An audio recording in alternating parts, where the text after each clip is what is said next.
Hello, you wonderful people, and welcome to another episode of Not to Comic Book. This being a show where I talk about TV shows that are adaptations of comic books. For today's episode, I'm going to talk about Season 1 of October Faction. A great Season 1. Obviously, I'm going to go jumping straight into spoilers. So if you don't want October Faction spoiled for you, do not listen to this. You have been warned. Okay, so there's a lot of interesting things. I'll go ahead and talk about it straight off the back. I think it's really interesting that the season ended up falling in a direction I wasn't expecting. Cool, because the way it was set up, obviously, it's like, Fred and Dolores doing everything that they can to make sure that their kids don't become a part of Presidio. And I was thinking, like, that was going to be the main crux of it. But then the story starts shifting when we learn, like, that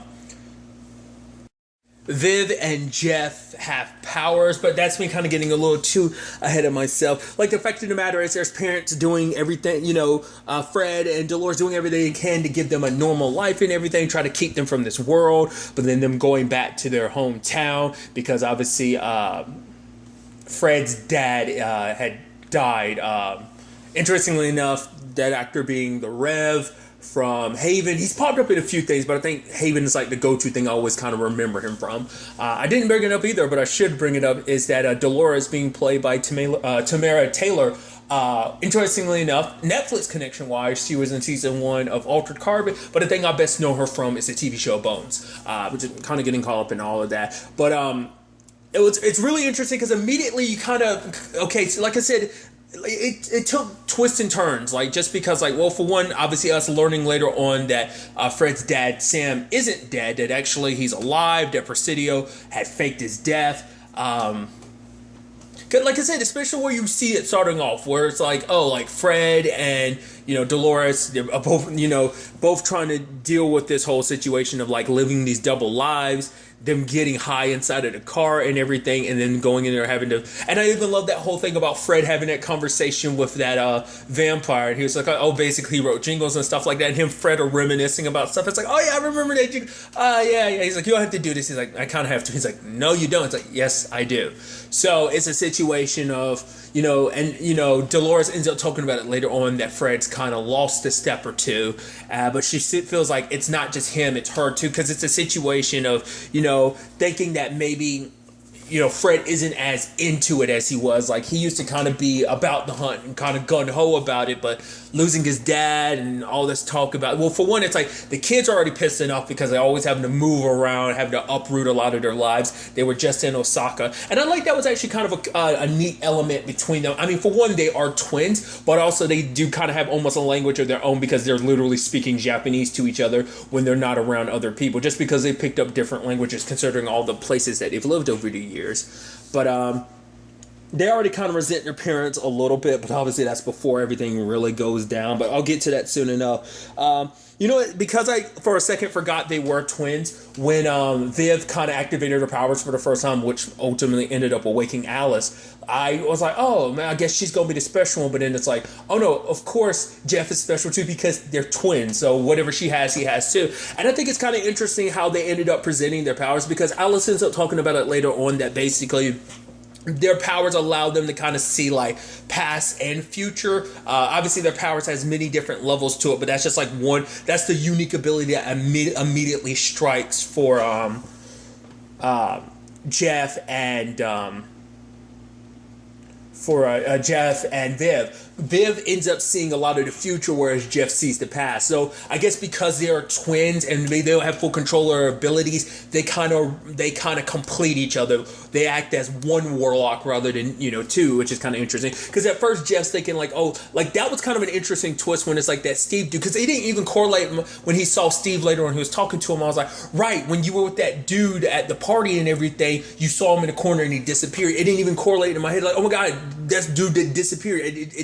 It had been a while, so it kind of slipped my mind. But then Philip brings it up and like, dude, how can you bring it up? I was like, he was a freaking ghost. And that was actually kind of a sad situation. But also it's kind of interesting. I mean, I guess considering like the way warlocks kind of believe the whole thing about like life doesn't just end, that life is energy. They're very spiritualistic in that regard. So it kind of makes sense that Steve would come back to kind of, because it was interesting too, because like, I guess Well, because every time, like, as the situation with Philip got dire and dire, like, Steve got bloodier and bloodier and more resembling himself from the accident. So I guess it's a situation of just kind of like, I guess it was kind of representing him approaching his death because Philip was potentially, gonna, approach his death. So I guess it was kind of like a correlation in that regard of because for Steve it's like, oh, I can't move on because I know that Philip's in trouble. Because at first it seems like, oh, could it just be he's seeing, well, we could see that he can actually see into the past and stuff like that because Steve is there. But it isn't just like, oh, he's seeing a past version of Steve, because obviously him and Steve interact. So it is a thing of seeing, once again, it's a combination of like spirits and stuff like that. But then you take someone like Viv, who basically woke Alice up because she was the first one to connect with their mom. But then the fact of the matter is, we also see that she can perceive future events and stuff like that.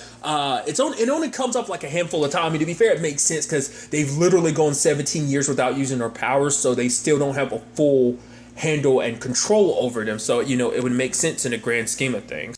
What I also thought was kind of an interesting element is like they don't have like a big circle of friends. Like the only friend that Viv actually have is Kathy, and the only person that Jeff is because Jeff is kind of the life of the party and stuff like that. But you could also make the argument that his means of overcompensate, because even at one point, Viv is like, do you have to be loved? You don't have to be loved by everyone. But it's like there's something inside him that kind of feels the need to like, oh, I have to kind of be the friends. I have to be the life of the party. I have to kind of make everyone like me. And it seems like when the time comes, like the party, he was pretty popular. So it seems like people just naturally like him. The moment Philip started giving him shit, because at first when he, Jeff had used his powers the first time on the teacher, talking about like, oh, your wife kind of banging the coach or whatever. At that moment, like, you can see Philip kind of smiling, but then later on, Philip says that homophobic shit. And I'm like, in that moment, I had the inkling, I was like, you're saying, like, all that stuff, because at first he was like, oh, you're like a cliche or something. And I was like, oh, is it because, do you know that? Because at first I was like, is he gay? And I was wondering if like Philip was in a closet and that he was just kind of bashing on Jeff because of it. Like, it's because Jeff is very open with his sexuality about like, oh, I'm gay. And, he accepts himself. He embraces it. But I was wondering if that's what that was, and it turned out that was that. I mean, when you actually look at, Philip's storyline, you actually feel bad for him because it's like, okay, like everything that went down between you and Steve, you made a move on your best friend at the time. It scared him off. He ended up dying in an accident, and you blamed yourself, And obviously, he's kind of perpetuated it by living this lie because he can't accept himself because it would mean accepting, like, what he ended up, because he blamed himself for his friend. So that's, that's kind of a reason, and once again, it kind of, it's understandable why he would kind of attack, bag on Jeff the way he did because of that. I mean, there's everything with it's interesting. We never got the full ins and out of Kathy and, Madison's whole situation. Cause we know that, because I just assumed, I was like, it seemed like it was just, because at first it was like, Kathy was like, oh, no, there was no friendship thing. But then she's like, actually, yes, you kind of nailed it. Viv, me and Madison were actually best friends, but we never actually got to find out what went wrong. But I guess it's a situation. I can only assume it's because Madison kind of has like this holier, like she acts like she's so high and mighty above people. Because it's so interesting. Viv's never actually done anything to her, and even one of her friends was like, yeah, she hasn't actually done it. I mean, why don't you just try and have a conversation with her? Because it's like, yeah, Viv never actually did anything to you. The whole seance and everything, that was her brother's attempt to make her kind of more approachable. Because her, Jeff, as well as their parents, kind of wanted her to kind of be more sociable. Because for her, it was a thing of like, where Jeff is kind of like the life of the party. Because they kind of get so uprooted so much, I think he kind of tries to overcompensate. Whereas, Viv, because they move and uproot so much, she doesn't like getting attached to people because it's like, what's the point? We're going to move anyway. So I just think it's just kind of an interesting situation. But especially when you understand later on about Madison too, like Madison and Philip were very misunderstood because at least in Madison's case, it's like, well, she's very insecure because like the fact that she cares a lot about what people think about her. And so she likes to keep up a lot of pretenses because, she wants to, keep up a certain image. So that's why she kind of has this image of just kind of being holier than thou and stuff like that, And obviously, this is me talking about, Jeff and Viv, but there's also the whole situation about, Fred, learning about his background. It's actually kind of sad when we kind of dived into that too and learned that thing about Seth later on. Because at first, like, we got a glimpse, we never went into the ins and out of it. Like, I was kind of thinking when they first show like, oh, like what happened between Fred and Seth, that, he's like, I'm sorry, and Seth is dead. I was thinking like Seth was, I was thinking, because obviously we're dealing with supernatural creatures. I was thinking that like Seth got turned into a monster, so his brother had to kill him to stop him from transforming. That's why I was thinking something like that. But then when we get the ins and outs of it, it's like, oh, your brother was kind of a little gung-ho about this whole situation. Because that's the interesting thing about it. Like, obviously, like, the message that this story is trying to create is the fact of the matter is when you look at monsters, like to face off against monsters, you kind of end up becoming a monster yourself. Like, you have to try and not become one along the way. I mean, to be fair, it's like the big thing about, like, because obviously for Fred, he goes down this path of like, the route of Presidio, just because it's like, well, it's a family thing, the Allens, it's kind of a generational thing. It's interesting, like they go as far back as Sam. Like, obviously the Allen family history goes very, very far back, but we never go into the ins and outs about what the other family members of the Allen family kind of brought to the situation. So for Fred, it was just kind of, he grew up in it. The fact is he also wanted revenge for his brother. But the interesting thing is we ended up finding out about Dolores is the fact is that her dad was killed by a creature and she wanted revenge. Interesting enough, the actress who plays a younger Dolores is the actress who plays Riri and Dare Me. I thought that was just kind of interesting. I was like, oh, that's crazy. But regardless, going on a tangent and all that. But the fact of the matter is, it was just kind of like they both wanted revenge so much that they just, even Dolores kind of admits it later on, she needed something to hit. Because it turns out later on, because obviously at first we kind of learned the whole thing about her and Baz, like her trying to make up for the past. Even to the, and I think it's kind of interesting thing because like the whole bar scene, like how she whipped out the baton and everything, just because I think it's because at first I was thinking like, oh, maybe it was a byproduct of all these years of hunting and stuff like that. Like you don't handle things like a rational human being sometimes, but it's like, no, it's because she's so desperate to fix things between Baz, because Baz went to jail for a long time because he started that fire. And because of that, he went to jail for a long time. At first, it's like, oh, because Baz was trying to cover for her. But what really kind of upsets her about all of this is because she blames herself because Baz was doing that to kind of help her because she was trying to cover up the fact that she was pregnant. She didn't want her dad to know.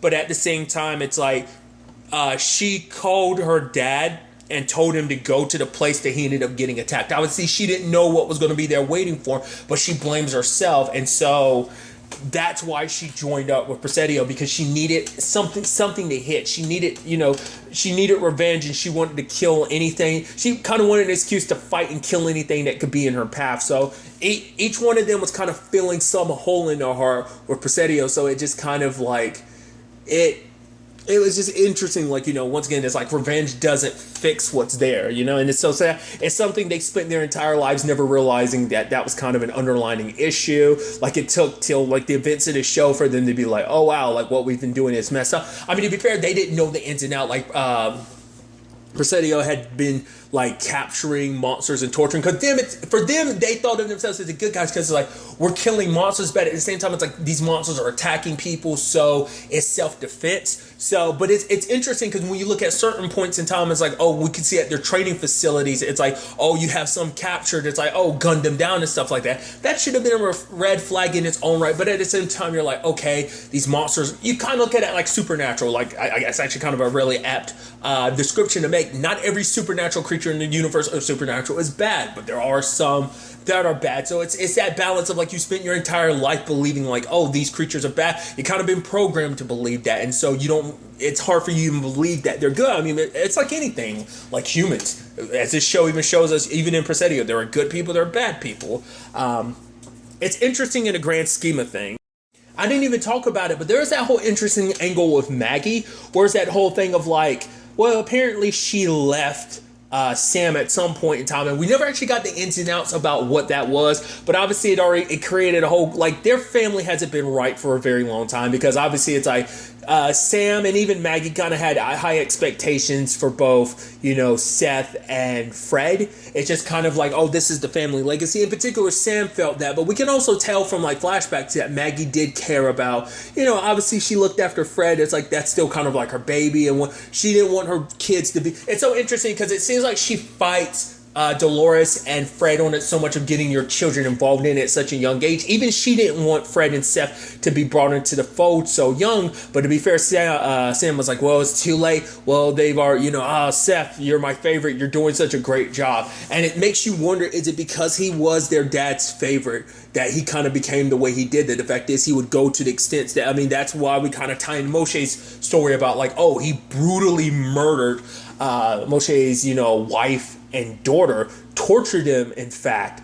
And that's because I was wondering, because when he walks past Fred, he was like, he's not worth it. And I was trying to understand, well, why wasn't he worth it? And understand, because even Fred was like, no, he wouldn't have killed someone in cold blood like that, which even shows that I guess that they do have standards. The reason why they go after, Octobers is because they're going after creatures that are attacking people. They never actually go too much in and out about that whole October thing. Like, it seems like it is like, are they a yearly thing? It seems like they're all around yearly, but I think October is where they really rise up, because they talked about the fact is the attacks and stuff start off early October, but then like by the end, like as throughout the month of October, as you get closer to Halloween, the attacks double up. That's about it. I'd assume it's at any point in time, but I guess it's kind of like almost like how, depending on it, like if you take let's use the world of the Vampire Diaries, how wolves can access their wolf-like abilities at any point in time, but on a full moon they shift and kind of go full-blown wolf. Maybe that's what it is. October is when Octobers get full-blown. Maybe it's kind of like a planetary alignment type of situation in October that kind of drives their behavior. Maybe they never really got into the ins and out of it. It's something interesting. I thought, that's such an interesting detail that they've never really tackled too much. They bring it up and talk about it to that extent, but that's about it. But getting back to what I was talking about, I'm curious, was Seth's situation because of the upbringing? Maybe because there was such high expectation for him that maybe Sam pushed him so hard. Maybe Fred having a very complicated relationship with his dad actually kind of spared him. To be fair, everything he did was to please his dad anyway, to try and prove like, oh, love me, dad, notice me, dad. Type of situation. So it definitely screwed him up in his own right, but it seems like Seth was the one that was way more effed up. But like I said, it was just, they never went into like the ins and outs of, like I was bringing up earlier, whether or not they just seem like hunting them down. I think it's typically, not always, because there's instances throughout kind of make it seem like you don't have to necessarily, even when they're running, it's like you being what you are, we hunt you down. So that's why I'm curious, where it's like, oh, I guess it's like, well, we hunt them down and kill them. We don't torture them. We're just here to kind of put it into them before they hurt people. Maybe the whole warlock thing's a little bit different, because it's like, oh, you can blend in with us, plus what you're capable of doing. But who knows what kind of propaganda, Presidius had already said, or or what Sam had really said beforehand to kind of make them even more like, oh, we need to do it. Obviously a lot of people are full blown into this to be like, oh, we're saving the world, while other people, it might just be kind of buying into like the fear mongering, which obviously you can make metaphors between this. Obviously it's kind of like the same thing of like an X-Men type of situation of what that kind of, what that's an allegory for and everything. So I think you can apply a lot of that same aspect to this series as well. Certain storyline elements I didn't expect. The whole Hannah thing, where it seems like, oh, her and Fred are having an affair. Granted, we never actually got to find out like how long that affair was going on, but the fact of the matter is where that kind of was and what that kind of turned into. The fact of the matter is because I guess for them, Presidius, the reason why they acted the way they did, in particular Hannah, like killing a guy that was helping out Fred, I guess it's like, well, because they never bothered to, I guess because like it's just like, oh, well, I don't know, because she did say like, oh, I'm assuming you did. So I don't know if she did that because it's like, oh, you're a traitor, you're no longer a part of the cause. Like, she's like, I don't know who you gave that information to. Or maybe she already knew, like, because she made that remark, maybe she knew it was Fred. It's still the fact that she put a bullet in it, which later on kind of makes me go, huh. Well, because I'm skipping around here and stuff like that, but it's like Hannah later on is kind of like, oh, Edith, look at the stuff you're doing. But it's like, look at you, Hannah. You're so dedicated to the cause. You're willing to put down one of your own allies. I guess it's a different situation. Like I said, I'm all over the place. But when it comes to someone you care about, because despite everything, like she got super butthurt when Fred was like, oh, it's over. She's like, wait, what? And the home dude was kind of like, oh, should we warn the Allens that the cops, there's local law enforcement looking into him. Let's see how it plays out. It was her just being a little like petty because Fred ended things between. So maybe they have a history. Maybe there's, we never got into it like where that but maybe it's like, oh, working at Presidius for so long, eventually that relationship between Hannah and Fred grew. Could we see that she's divorced too? So maybe just kind of like she was kind of lonely, and like Fred made her. Maybe there was something they were kind of getting from each other that obviously they weren't getting in a respective relationship, or in her case being, divorced. Like, I guess this is a type of line of work you don't want to go at it alone. You want to have somebody to come home to type of situation, There was also a part of me that actually kind of felt bad for Fred and Dolores when the kids end up finding out, because it's not like, because Dolores the entire time is, we got to tell the kids. Fred's like, no.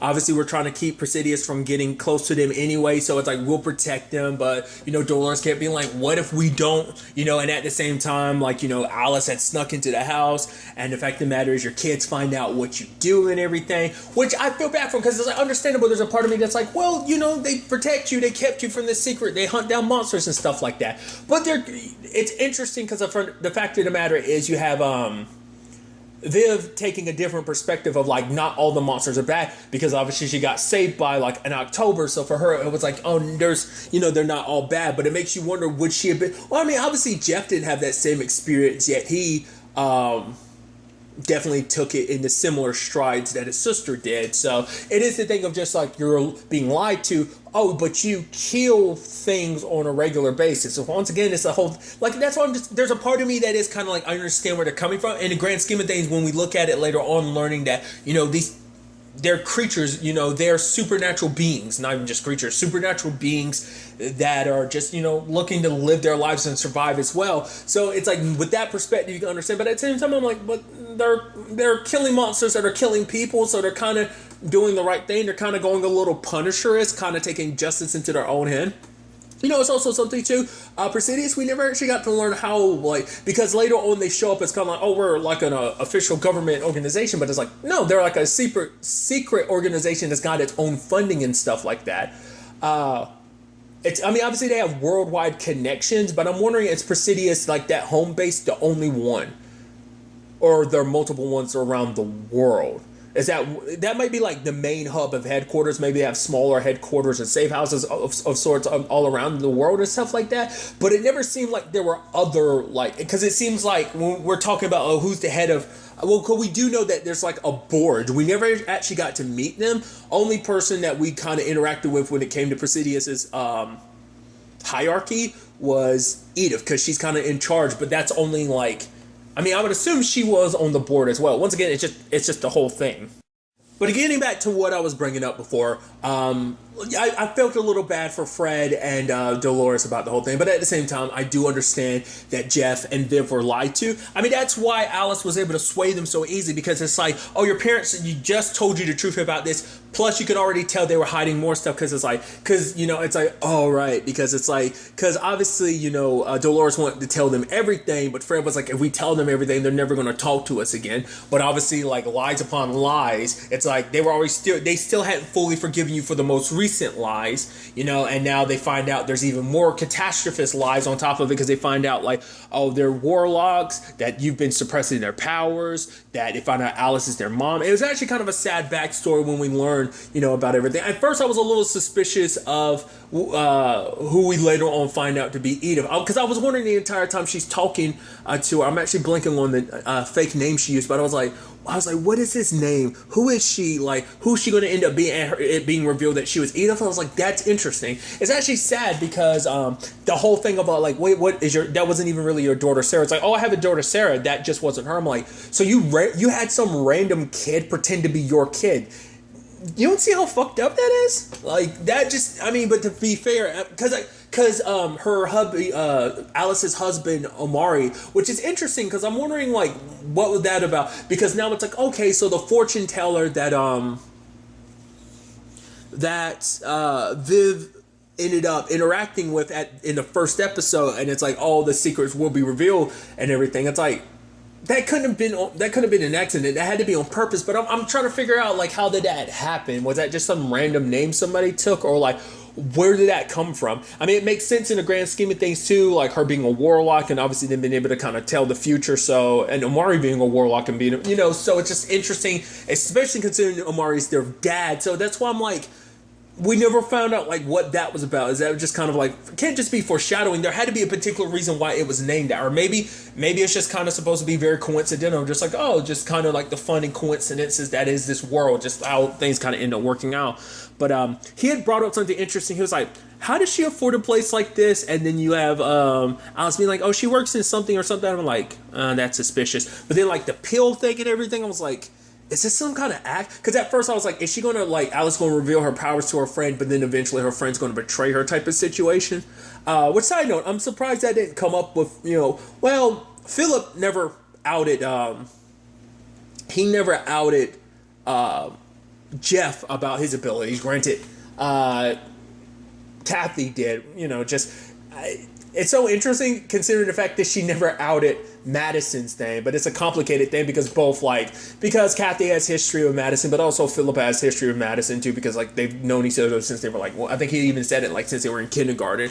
But regardless of all that, it's just it's a sad situation because it's like this person you got so close to who your husband kept telling you not to interact, because it's so interesting because it always takes that interesting route, because it's like there's extremists on both sides. Obviously, like Presidius kind of represents the extremist on human side, but then you had like Moshe and the people he was connected to, because they were a group that's like, oh, we're gathering up people that kind of fight back against like Presidius for like coming after us. So they kind of represented both sides. And what was it? Harlock. That community that included Alice and Amari ended up representing that middle ground, because it's like, okay, we want, because even he was kind of like, you guys represent like wanting to wage war against humans, but Alice, you want to just kind of like open our doors to them and just kind of go out in the world. The real world is dangerous.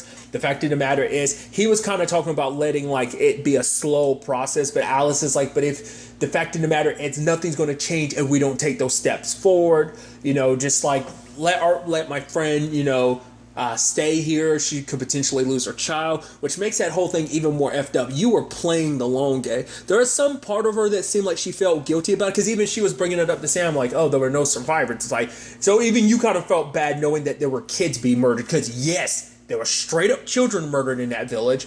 But at the same time, she's very devout in her belief of like, no, we're doing the greater good. Because she talked about the fact is, it's because other supernatural creatures have killed people. She's seen people ripped apart by werewolves, drained by vampires. So it's just those experiences once again, even using Fred and Dolores, that's why they were so ready for a fight and everything. It's that tug of war between, giving into your fear and kind of willing to kind of have an open mind and a different perspective. Obviously it shows you they were open-minded enough, considering the fact that they saved, Jeff and Viv, which is sad too, because we learned, like, obviously when they were younger, she was pregnant, but she lost a baby one time they were fighting in October. It stabbed her stomach, and she still has a scar from like the surgery and everything. And it's like, and even Fred was like, oh, maybe we weren't meant to have kids to bring them up in the world, considering the dangerous stuff that we do. Then there's also that creature that Sam ended up making. Like, at first, I kept thinking to myself, like, the moment he revealed himself, when she was like giving him like, oh, the color coordinated like his lights, each representing a different letter. The fact of the matter is, and he was like, she's like, where are you from? And she follows him, and he goes into Seth's room. I'm like, you're Seth. I was like, oh my God, that's Seth. But then I was like, no, that doesn't make sense, because Seth is the older brother. If he'd look even older than Fred. That's why I was like, oh, that wouldn't make any sense. Turns out it was Seth all along. I was like, oh, I was right. I was just kind of wrong about how you got there, because it turns out that basically Sam had experimented with the urn and everything. It seems like that was the main reason why he attacked that village the way he did, because he was trying to get access to because obviously he does his own research aside from Presidius, which it's all about understanding, what the supernatural beings are capable of, understanding them more so in a way to be more efficient in killing them, sadly. But Sam took that and researched like the whole thing was about the ashes and everything, because obviously the whole thing about humans and warlocks, just supernatural beings in general, that their souls kind of, never completely disappeared their energy. And it turns out this creature was Seth. It was just put inside of this guy's body. I guess because it's a human body can't handle that. Whereas a warlock body, well, I don't know. I guess because it's like he wasn't using warlock magic to get it done. He was, but he was kind of going about it without, having the full understanding of everything. Plus, Sam isn't a warlock; he's a scientist experimenting, so it didn't go off without a hitch. Because later on, it goes off with a hitch, but that's because Alice did it and kind of prepared everything in advance. It's actually kind of sad when she kind of ends up, it's like, oh, I'm gonna make your parents feel what, because even then, like, Viv and Jeff didn't want them to die, but it's like, I want them to feel the pain they caused you and everyone. And it's like making them relive everything that they've ever done to a supernatural being. And it's just like the scars appearing across their bodies and everything. I was like, oh, like I was almost wondering if Viv was going to go back inside and see what was happening to them, because despite everything, these are still the people who raised you for 17 years. But in your mind, it's like they're also the one that killed all the other people from my village that were like me, separated me from my mother, lied to us for 17 years about who they were and who we are. So it's a very complicated thing. It's a thing, parents doing what they believe there is the right thing for their children. It's like, was there ever going to be a right time to be like, hey, we helped kill all your people, and we basically kept your powers secret this entire time from you? Because I even love that moment later on when, like, Fred's in the situation. I'll get to it soon enough, but he's like, so here I am to be, what was it, psychologically fucked with by the guy that I killed. Great, this is perfect. I was like, yeah, very interesting circumstance, he ended up finding himself in. But I was curious to see what Alice was, her plan, like at the little festival and everything, because I thought she was going to plan on killing everybody, but it turns out that wasn't the case. It was about possessing everyone's body, like created a gigantic trigram. What was interesting though, I guess because maybe there were more people there than necessary, because not everyone had a soul put inside of them. Because like Philip, for example, didn't get possessed, but Madison and Kathy did. But I'm wondering, like, why was Philip in particular protected? But maybe it was just a thing of like, he just happened to be, oh great, I'm not one of great, I'm just happen to not be the amount of souls needed to be resurrected, I just happen to not be one of them. Or maybe no, because like maybe he just happened to be outside of the pentagram. I mean, granted, it was around the entire like festival area, but I guess the tent was like the focus point, so everyone inside the tent got possessed. So it seemed like Philip came from the outside, so maybe he escaped the blast radius, whatever the case may be. Because I expected Alice to go full blown. Like, I thought she was going to burn and kill everyone, but that ended up being her thing. And it's like, it's actually kind of, sad in the end, because it's like, oh, like, because we never got the insights to this, but we know that Moshe is after her. Because that's what I was wondering, because it was like, well, it seems like she's killed supernaturals too, because she killed the vampires. To be fair, they were after her, which, that was a whole interesting reveal when it's like, oh yeah, like the monsters have the supernatural beings have joined forces too. But like I said, later on we kind of find out, well, that was an extremist of the supernatural beings kind of fight. That was a supernatural equivalency to Presidius to kind of fight Presidius. But we never found out what the ins and outs were that caused her to kind of be on the outs of that, supernatural group. But I guess it's a thing of like, she was so adamant about going things her own way that she had her own plans that I guess it didn't align with those groups. So I'm thinking it's probably a situation of she probably killed a few supernaturals kind of on her own warpath, on a path of her own, getting her own revenge. And I guess because of that, because she didn't know that Jeff and Viv were alive until that bus ride, because she was planning on killing the kids to get back at Fred and Dolores. I mean, that was what that was mainly supposed to be. It's like, oh, I don't have my kids, I'm gonna kill your kids. But then she saw them and felt it inside, like, wait, these are my kids. She felt it at that moment. I didn't talk about that enough, but I like that being an ability of hers, because it made it interesting, just how like she could sneak around, like literally freezing time, and her kind of walking around. I do like the effect of kind of showing you when it's activated, because her hair starts flowing up too. I did like that aspect of like kind of like when they're using their powers, their eyes go red, and like there's like their skin starts kind of getting a little cracked and stuff under their eyes and stuff like that when they're kind of pushing their abilities and stuff like that. So, but my point was, like, the fact of the matter is she was just dead set on revenge. So I think it was probably a thing of like, she at the beginning, like, you know, she was just kind of like, I'm gonna make them all suffer. If you get in my way, I'm gonna kill you type of thing. And maybe they had to get rid of her because it's like, well, they didn't want to kill her because that was one of their own, so they just kind of, it seems like they just kind of locked her underneath the sea to kind of keep her there, whatever the case may be. But then obviously Viv accidentally woke her up, you know, so. But Presidius coming in the end and ended up kind of like taking everybody, I didn't see that coming. I was like, wow, like, especially when those two storylines ended up kind of colliding like that. I didn't expect that. I didn't even talk about it, but Woody, he's one of the sheriffs or deputies at the police station. It's the actor's name is Robin Dunn.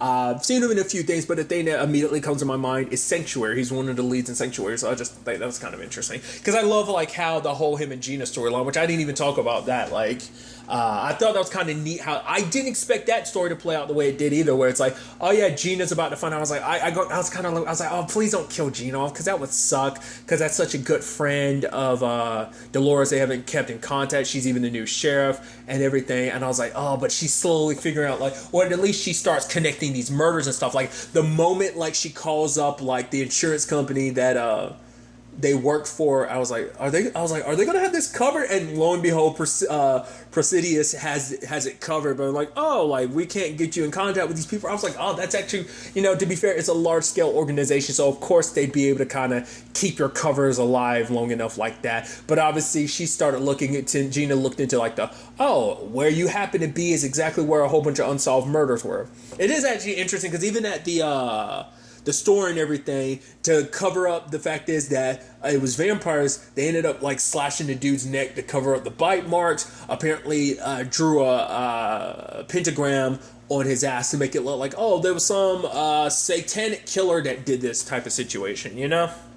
Then to have things end with like her catching up to Dolores, but Dolores was going to turn herself in until Alice shows up and makes her shoot herself. And I was like, oh, great. But luckily she survived and ends up coming back full force later on, being like, yeah, some of this stuff doesn't make any sense. Then her and Moshe and Woody, as a whole situation of him kind of revealing himself, it's like, wait, what?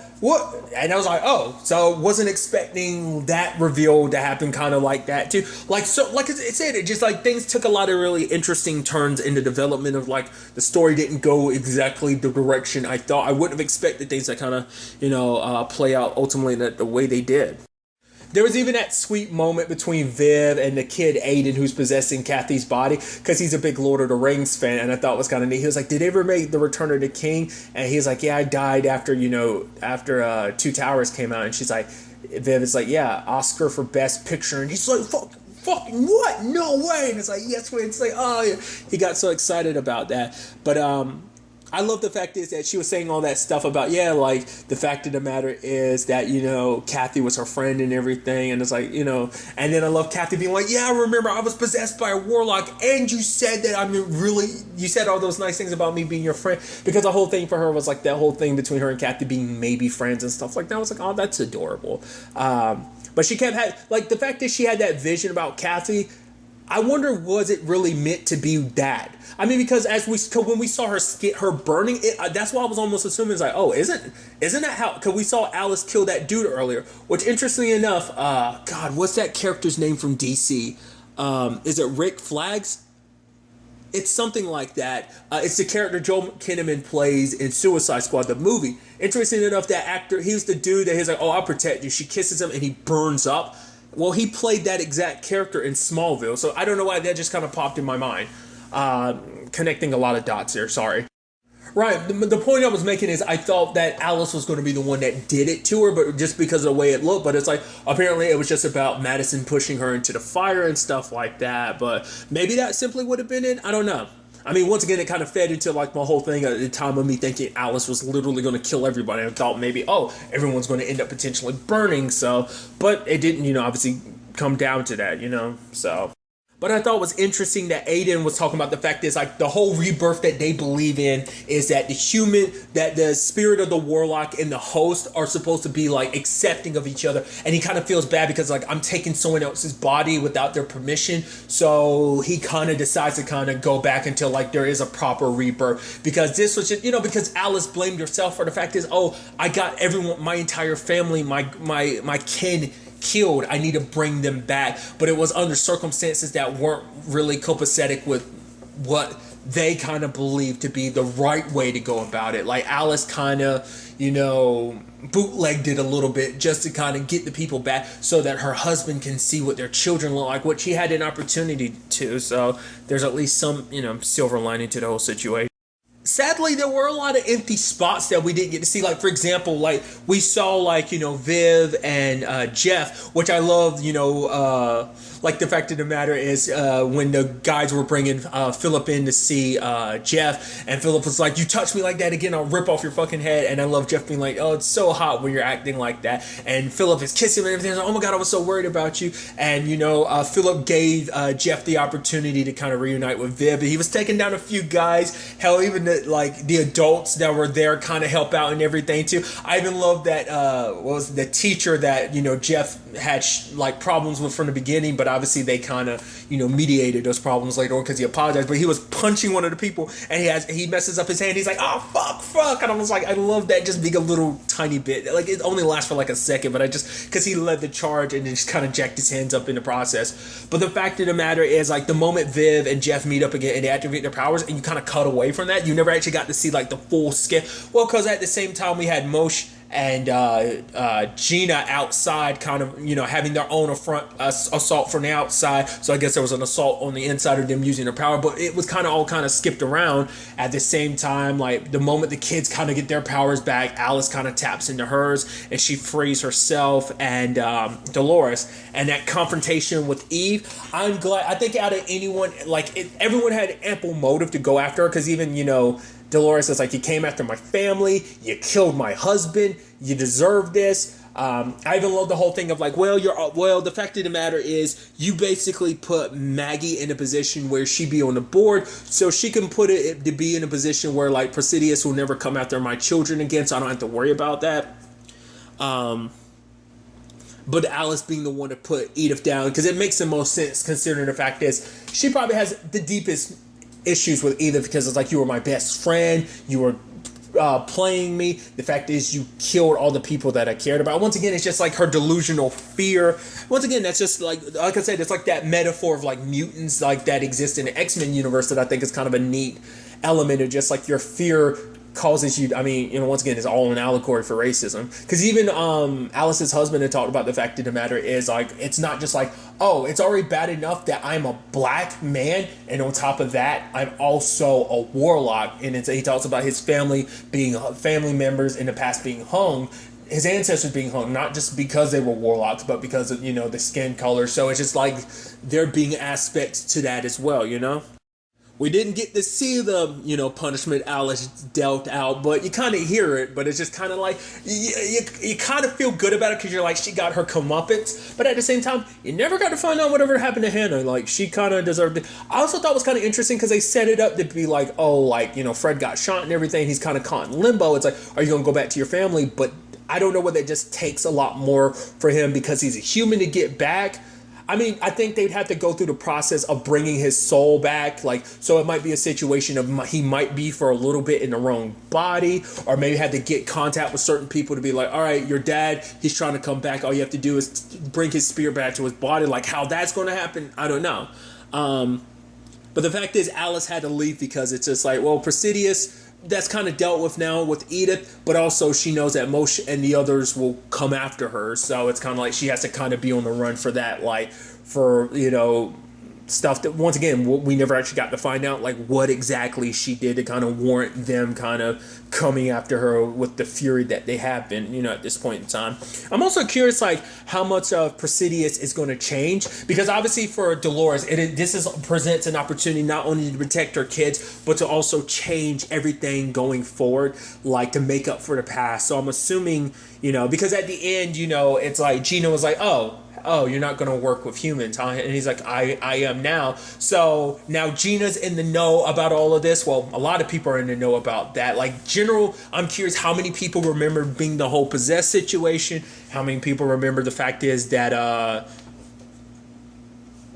Jeff and Viv are warlocks and everything. And so what that kind of means going forward. Like I said, I think this is kind of a neat, interesting element of a lot of cooperation on both sides to stop a crazed organization like Presidius, because to the point they were literally going to destroy that entire town because they couldn't take the chance of having any witnesses, because Dolores actually references the fact is this is the first time they've done it. They've actually done it in other areas as well. So then you have the situation at the end where Maggie, Sam is locked up, and so is that creature, that guardian that's actually Seth. The fact of the matter is, it's like, oh, well, that's, it's like for her, it's like, oh, we're almost reunited family. But it's like, well, she got the power and position because, like, she was kind of always put kind of to the side of, like, oh, I'm the archivist, because Sam was the one in the forefront, because I think it's mainly because, well, he was an Allen, so he kind of took a little more precedent. But now it's like, oh, I'm the one in power and position. I kind of got all I want. You're locked up, and that's my boy, but you're not. I'm curious to see what she ends up doing, because obviously the thing is, at the end of the day, she cares about her grandchildren, because that's another element to it. We never 100% found out what made Sam switch sides, because he ended up leaving the board to like Presidius. He left that all behind like 8 years ago, but we never found out what that trigger was. I'm assuming it had to do with his grandchildren, because he created that guardian to protect them, because I guess he knew sooner or later Presidius would come after them. So, but it's like, oh, I want you to be like a protector. And it's like, oh, it's like him doing what he's doing could save so many lives. I guess maybe it was meant to be a trial run of like, oh, we could bring so many people back to life. That's what he meant. Or maybe it was kind of a test subject of being like, oh, it starts with protecting Viv and Jeff, but maybe he meant for it to protect other, supernaturals as well. I don't know. Like, we don't have the full. I mean, to be fair, it's interesting too, because none of them actually know that he's still alive. Maggie's the only one that knows that Sam is actually alive. Obviously, Fred didn't know that. Obviously, Dolores didn't know that, and neither does Jeff or Viv. So I'm curious to see, like, I'm sure she's going to keep that a secret, because Sam being alive could jeopardize her position to a certain extent. And maybe I'm curious to see what she does now that she has all that power. Like I said, because at first you're kind of like, I don't know, Maggie kind of presents herself from the beginning kind of being a little mean, and you're just kind of like, I don't know. And it's like, now she kind of has all that she wants. What she does with that position, what that means for Presidious's future, because I'm assuming that means, like, obviously that that Dolores would work with the supernaturals to potentially take that down. There'll be a lot more cooperation, like obviously we see between Moshe and Gina, like I brought up earlier. But beyond that, like, I'm curious, because the episode ends off with something inside of Sam's lab kind of busting out from the ground, because that was his lab that, Dolores is like, he did so much stuff away from Presidious's eyes. So it's like, what else did he make besides, just that guardian? Was it just in the past year alone? Or maybe it was in that 8 years that he had walked away from Presidius? Like, what else did he experiment on? What else did he do? Because it seems like the man's got a lot of secrets. And what that means in the grand scheme of things, I'm so curious. At the time of me recording this, it hasn't been confirmed whether or not October Faction is coming back for a second season. I really hope so, because I'd love to see where they take that, especially, like I said, where everything ends up. What is this mysterious creature that's at the bottom of the lab? Where does everything stand between the humans and the supernaturals going forward in many different regards? What about Alice, her being on a run? How long will it be before she reunites with her kids? I mean, once again, we've gotten a little taste of because we've mainly seen it with Alice, what a warlock is capable of doing, but what about